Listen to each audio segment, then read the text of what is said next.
Už sveiką protą. Už sveiką protą. Už sveiką širdį. Už sveiką širdį. Ir už nesveikai gerus laikus. Vytautas. 100 metų, 1000 tostų.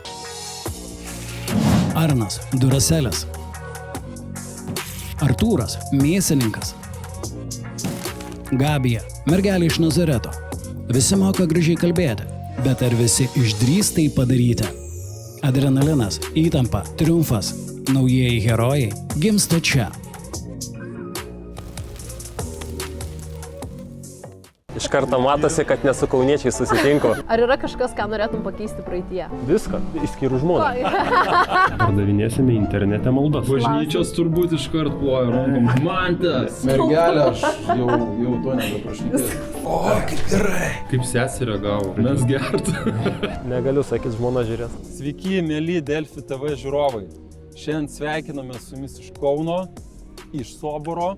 Mums sakė, kad Kaune yra būtina būti su beisbolo lazdom. Ir Duracelis man davė bitą. Taip, o mano kolegė mergelė iš Nazareto kartu su manim užtrauks dainą. Visi Kauno Žalgirio fanai. Na Arnai, šiandien laukiam svečio Mantos Kukausko. Kaip tu pristatytum Mantą? Kaip jį pristatyčiau kaip verslininką ir kaip labai šaunų vyruką, tai manau įsitikinsim. Arnai, žiūrėk, man atrodo, ateina Mantas. Tiksliai. Prašau, va kokia eisena. Tikras kaunietis. Taip. Linguoja tvarkingai. Sveiki. Iš karto matosi, kad ne su kauniečiai susitinku. Sveikas. Pagal vietą. Labas. Mums tai žinai, Vilniečiam tik tai Laisvės alėja ir Soboro. Tai ką, man tai gal varom aprodysim mums Kauną truputėlį tokį, kokį tu jį pažįsti. Labai laukiam. Reiškia, iš Laisvės alėjos važiuojam. Bet kuriuo atveju viskas yra susibazavę Žaliakalnį, mūsų turbūt vienam gražiausių rajonų. Čia kaip Vilniaus žvėrynas atitikmuo. Kažkas tokio, gal jis tik tai biški plačiau išsidėstęs visas. Tai pradedam nuo klubo. Aš ten, kaip pasakyti, mažiausiai laiko leidžiu, bet dažniausiai žmonėm būna įdomiausia apie tą vietą klausyti. Tai pradedam nuo ten, kažką tai pasižiūrėsim, papasakosim, ką įdomu paklausinėsit. Vėl Zigmas skambino? Jo, Zigmas nerimsta nuo pat ryto, skambino ir... Zigmas taip mėgsta mūsų laidą, visada, kiekvieną laidą skambina. Jo, ir turi vis klausimų. Sveikas, Mantai, čia Zigmas iš Rietavo, ką tik po žvejybos. Kadangi esi tikras kaunietis, noriu, kad tu pabaigtum šį pasaulį. Jeigu Vilnius nesupyks. Kaunas Lietuvos širdis? Taip, prašau, tikrai tikras kaunietis. Jeigu Vilnius nesupyks, Kaunas Lietuvos širdis. Bet čia tikrai koks Zigmas, nes man labai į Zbignevą iš radijo šou panašus jisai. Ne, čia Zigmukas, žinok, jis būna kartais net laidos nerodo, bet jisai vis tiek paskambina, tiesiog paklausia, ar nepamiršot, ar dar filmuojat, žinai, top fanas visiškai. Top fanas, jau ir marškinėlius yra, ir megztinį, žmona numezgus, du šalti vienas karštas. Kas toliau laukia mūsų, velniai žino, gal karvės perdažys. Kaip tavo gyvenime atsirado boksas, pavyzdžiui? Nesinori ten eiti tas štanginės, nuobodų kažkaip, tai norisi veiksmo, tai turbūt ten suaugusiam žmogui vienas iš tų variantų, ką gali tokio įdomesnio, kitokio sportuoti.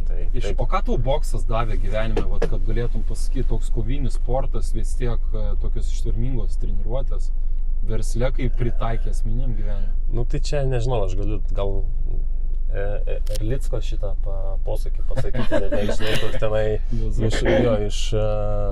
Zigmui bus labai laimingas bus Zigmui. Iš kokį ten smulkaus bandito po 1000 smūgių į galvą tampi stambiu verslininku, žinai, kažką tokio jis sakė. Tai aišku, aš čia šaržuoju, nežinau, tai turbūt ką ir visiems duoda ten nuo pasitikėjimo savim, turbūt dar, nežinau, visiems jo turbūt reikia daugiau.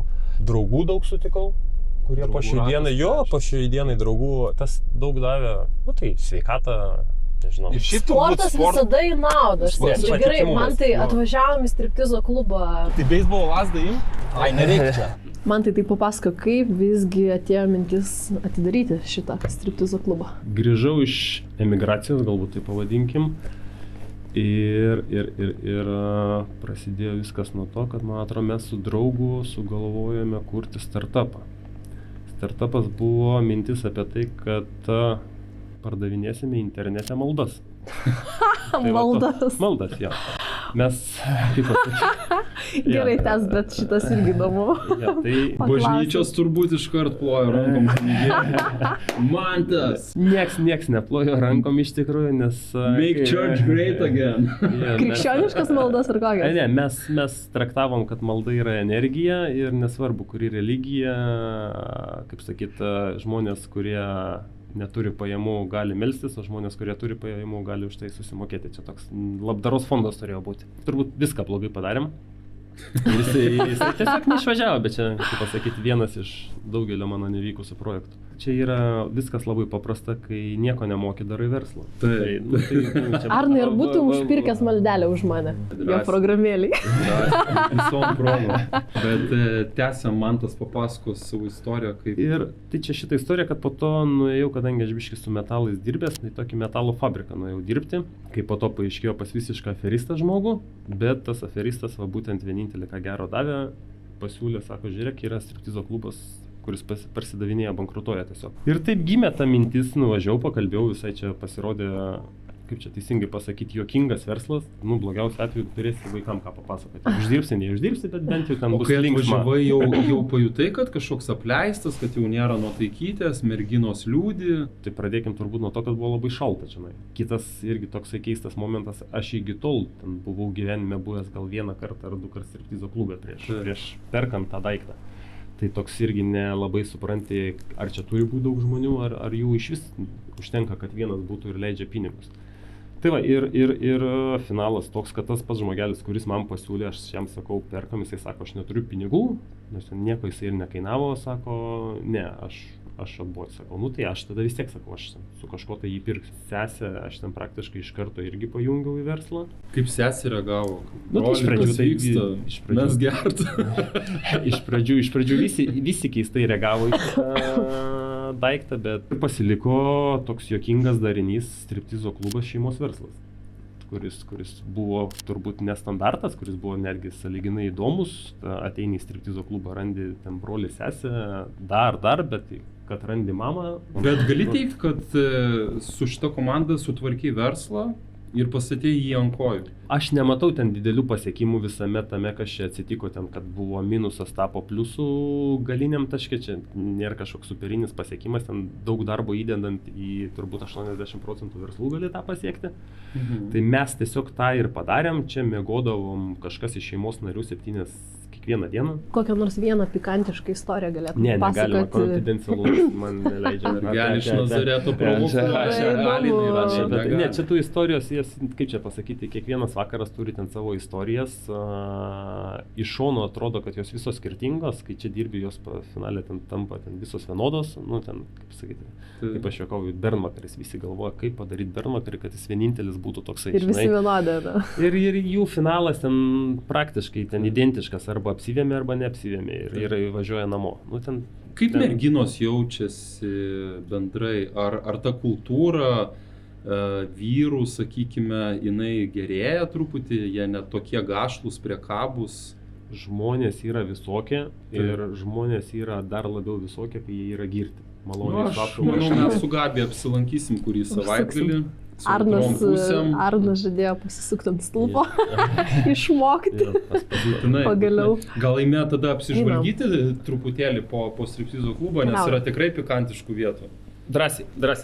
Mėgsti ekstremalius iššūkius, spausk like, užsiprenumeruok mūsų kanalą ir pasidalink su draugais. Per Delfi TV mūsų laida Du šalti vienas karštas. Ką norėtų matyti mūsų svečiuose, rašyk mūsų Instagrame. Du šalti vienas karštas. Jeigu nespėjote išgirsti arba pamatyti, taip pat mūsų laida yra ir Spotify platformos. Tavo palaikymas mums padeda kurti pačias įdomiausias laidas. Gerbėmieji, laikinkit, prenumeruokit ir dalinkitės gerą žinią.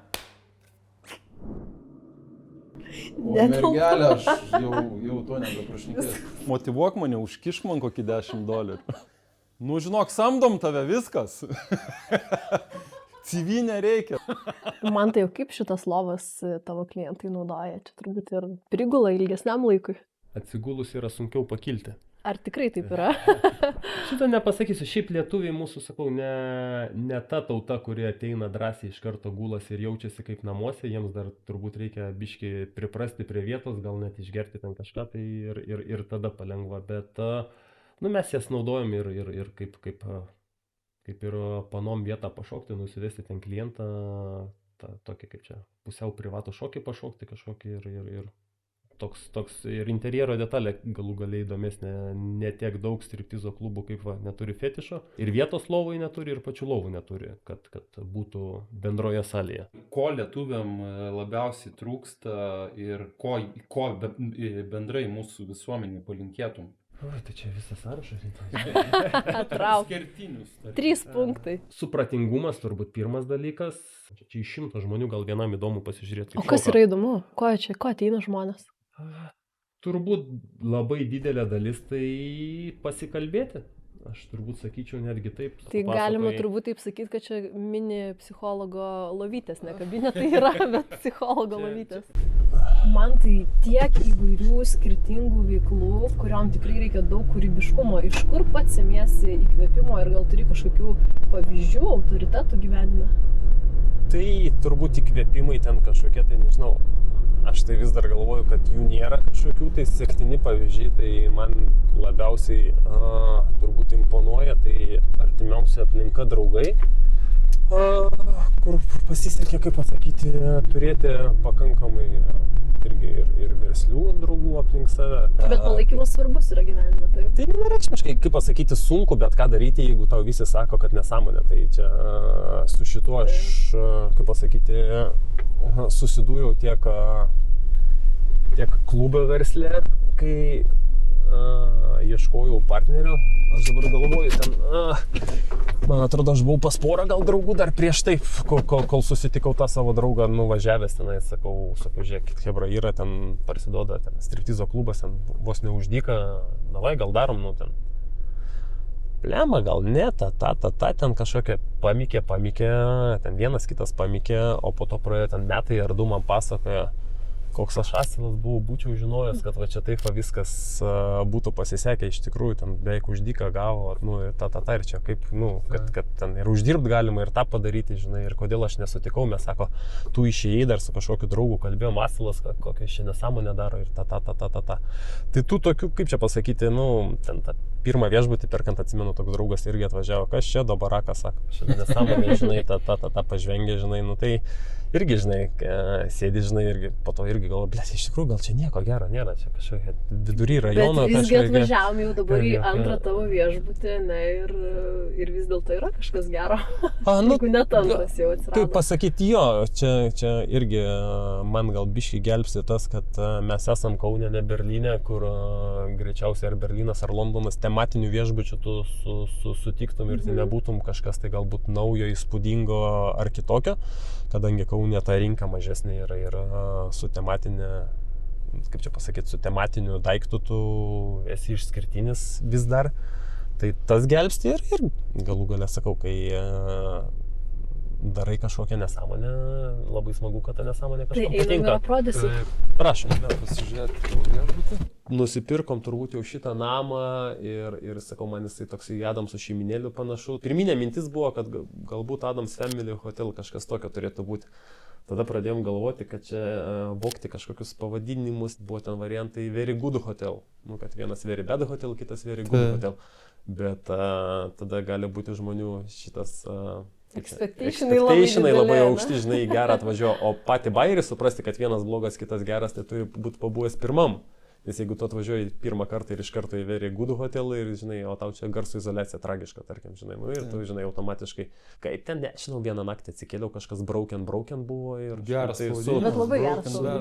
Bet, sakau, tai buvo jo, kad toks biški kažkoks sarkastiškas, mes visą laiką biški, kad juokėmės iš savęs, ten saskambis buvo su ta Breaking Bad kažkoksai tai... Kaip realiai yra įdomu žmonėm, lankytojam, ką jie kalba? Pagal komentarus, ten ką paskaitai, tai, ten dažniausiai ir būna paminimas dalykas, kad kažkoksai tai, fainas kitoks dizainas. Malė, tai šitas žmonės ieško kažko įdomu. Atkreipia. Pūdingai, tai labai nekantraujam tave išgirsti jo apie detalės. Koks pavadinimas šito kambario?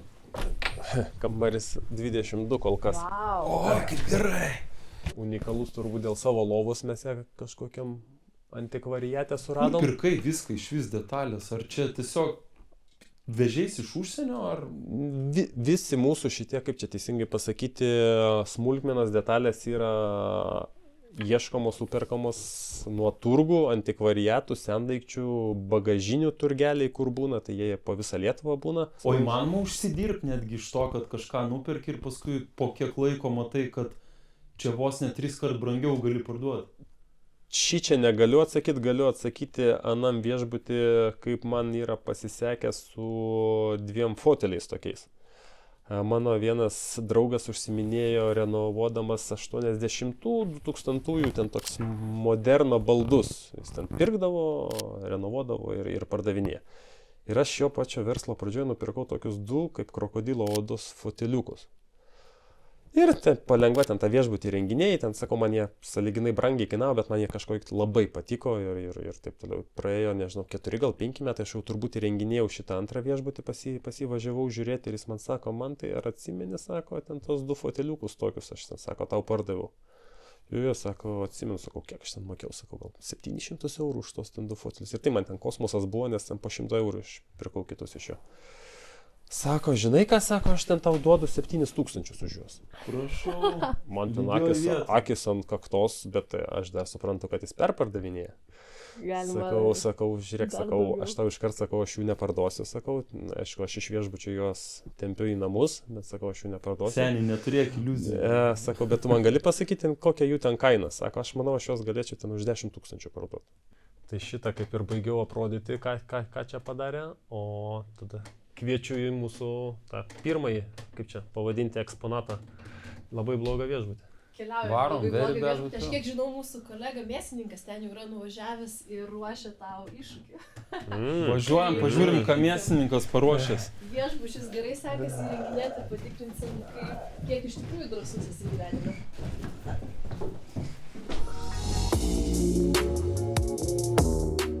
Čia mes turim stiklus ir atrodo, kad nieko čia tokio. Bet juos daužant, garsas, vaizdas, iš karto šūkį į akis, į koją, prasipjaunu, negaliu krepšinį žaisti ir taip toliau. Gerai. Pirmas easy.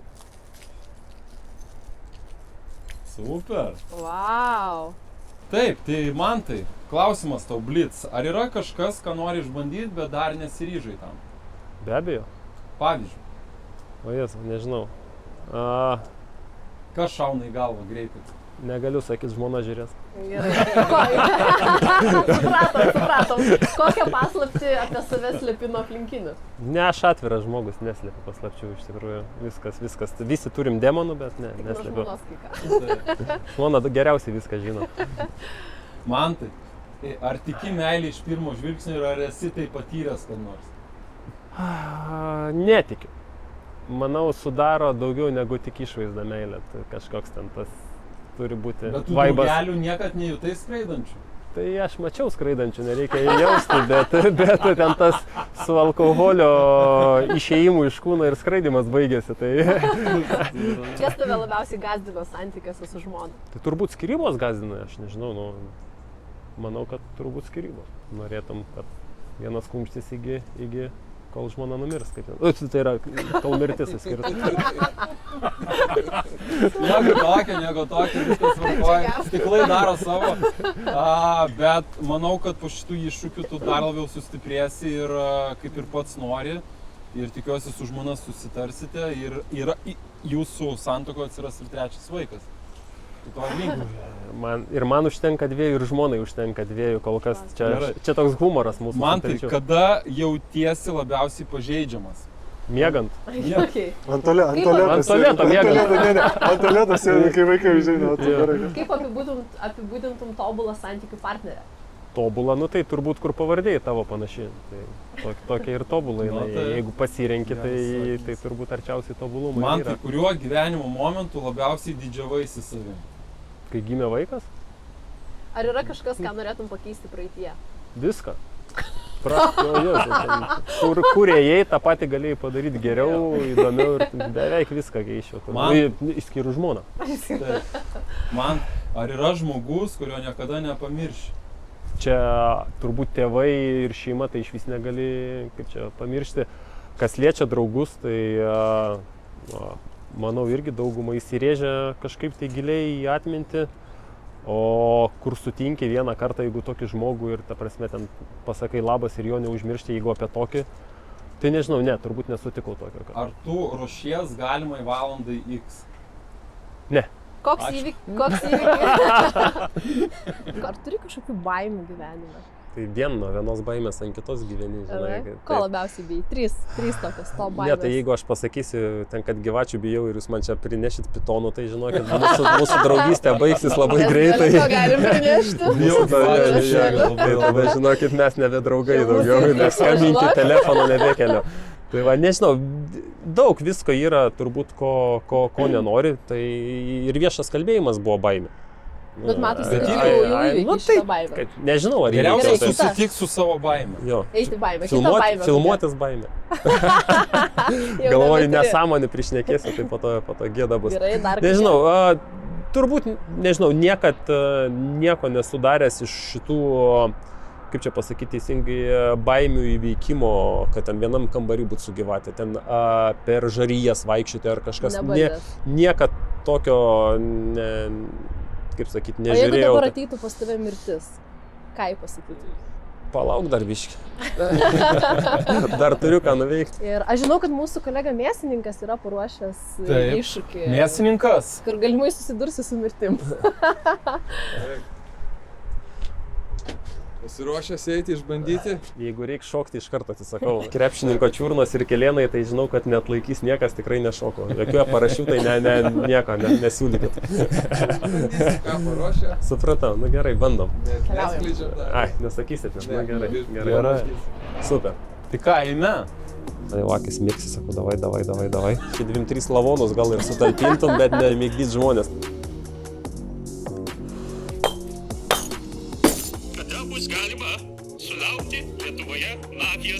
Net neįsivaizduoju, ką darysim, sakau, perkam, po to sugalvosim, ką daryti. Už sveiką protą. Už sveiką protą. Už sveiką širdį. Už sveiką širdį. Ir už nesveikai gerus laikus. Vytautas. 100 metų, 1000 tostų.